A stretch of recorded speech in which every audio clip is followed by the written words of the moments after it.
Hi everyone. Wanted to take a quick moment and explain to you some of the disadvantages that come along with walking away from a house.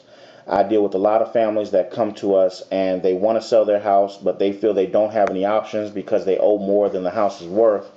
And if anyone's ever heard me talk about short sales, then you know how a short sale is a hope and a prayer to sell a home, because even if you find a buyer, it's very difficult to finally get the deal closed. A lot of things can go wrong.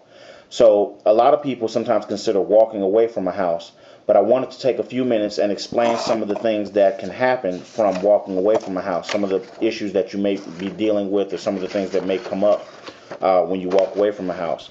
The first and most obvious issue that you deal with when you walk away from a house is credit. When you have to walk away from a house, you're going to take a very big hit on your credit because the bank is going to go through the foreclosure process. They're going to take the house back in foreclosure, and then it's going to hit you. It's going to be a full-blown foreclosure on your credit. And what that means is that it will probably stop you from buying a house for several years.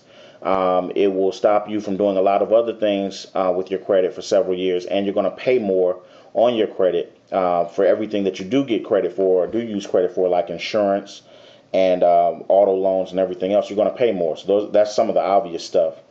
And let's be clear, a full-blown go-to-sale foreclosure is a worse credit situation than the bank just filing foreclosure on you, but you working something out and them not taking the house from you.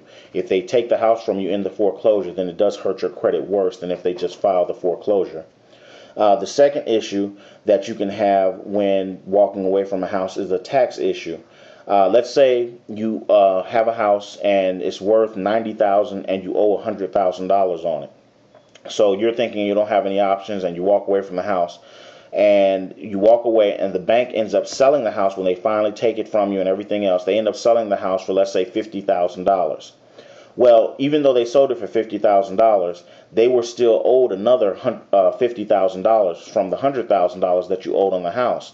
So instead of them just saying, okay, we just didn't get that money, they actually give you a form, I believe it's called a 1099-C, that shows on your taxes that you received $50,000 in profit that year, because since you didn't have to pay them off, they do count that as income.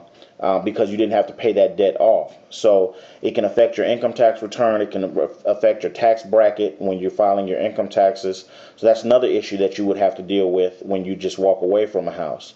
A third issue that you would have to deal with is past debt owed to the bank. Let's say they don't count that. Let's say it's the same situation. You owe $100,000 on a house that's worth $90,000, and they sell it for $50,000, and whenever they finish the foreclosure. They don't have to just wash off that $50,000 worth of debt. They can actually say you owe that $50,000, and they have the right to come after you and sue you or garnish your paycheck or whatever they can do to recover that $50,000. So that is an issue that can come up because of the fact that you could still end up owing the bank even though you walked away from the property and gave it to them. The final issue that a lot of people don't realize, but is happening more and more, I've seen it happen a lot of times, is that you can end up owing utility bills and municipal fees. What happens is when a bank files foreclosure and they finally get the property back in foreclosure, they have to take care of all repairs or all the cutting the grass, the water bill, and everything else associated with that house. And that's a big expense for them. So what they've been doing is they'll win the house back in foreclosure, but even though they won the house in foreclosure, they won't actually transfer the deed into their name. They'll just hold it in your name, even though you don't have any rights to the property, and they'll wait until they're ready to do something with it. They do that so that if the city charges them for grass cutting or the roof is bad, so the city says we're going to fine you every day that the roof is bad or something like that or whatever, they can charge that to you because you are officially the owner, even though you don't have any rights to the property. They never transferred the deed into their name. So it's a way for them to get out of paying those utilities and municipal bills that the city charges them. So those are just a couple of ways that can really affect you and affect your financial situation after you walk away from a property. You may think that you walked away and you're fine, but the reality is that you should look for some other options because there's a lot more that you could incur as far as money you'd have to spend when you walk away from a property. So if you want to look at some alternatives, consider going to our website, www.sellonterms.com. And from there, you can kind of see some of the alternatives that we offer, as well as some of the alternatives that we don't offer, but they may be another choice for you.